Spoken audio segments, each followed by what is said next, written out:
దేవుని యొక్క పిలుపు నీకు ఎప్పుడు కలుగుతుందో అప్పటి నుంచి వెళ్ళి నీకు విరోధి తయారవుతుంది. ఎస్, అది ప్రతి వ్యక్తుల జీవితంలో మనం అలాగనే చూస్తూ ఉన్నాం.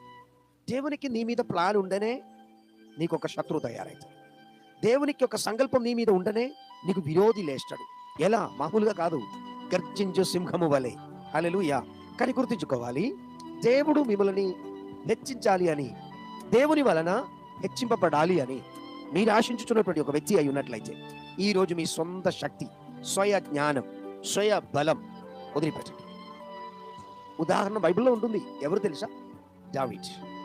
ఇషాయి కుటుంబంలో బలవంతులైనటువంటి కుమారులందరూ కూడా పనికి మాలిన వాడనియో దగ్గర తీసుకోకుండా దూరపరచి గొర్రెలను మేపడానికి మాత్రమే ఇతనికి సాధ్యం, ఇతడు గొర్రెల కాపరిగా ఉండడమే బెస్ట్ అని అనుకొని దూరపరిచాడు. కానీ ఇషాయి కుటుంబంలో దావీదు పుట్టక్క మునిపే దేవుని కన్నులు అతన్ని చూసి ఉన్నాడు. ఈరోజు సహోదర, సహోదరి, దేవుడు నీ జననం కాక మునిపే, నీవు పిండాగారముగా ఉన్నప్పుడే, నీ తల్లి గర్భములో రూప పొట్టక మునిపే ఆయన కన్నులు నిన్ను చూచి నిన్ను ఏర్పరచి ఉన్నాడు.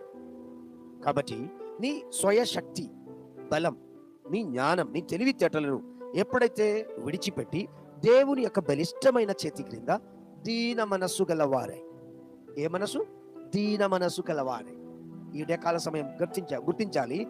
నీవెప్పుడైతే అహంకారం విడిచిపెట్టి, ఎప్పుడైతే కోపం విడిచిపెట్టి, ఎప్పుడైతే దాష్ట్యం విడిచిపెట్టి, స్తోత్రం, దీన మనస్సు కలిగి దేవుని ఎదుట, దేవుని వాక్య వచనమునకును దేవునికి దైవ సేవకులకు విధేయులై ఉండగలుగుతారో నిశ్చయముగా దేవుడు నిన్ను హెచ్చిస్తాడు.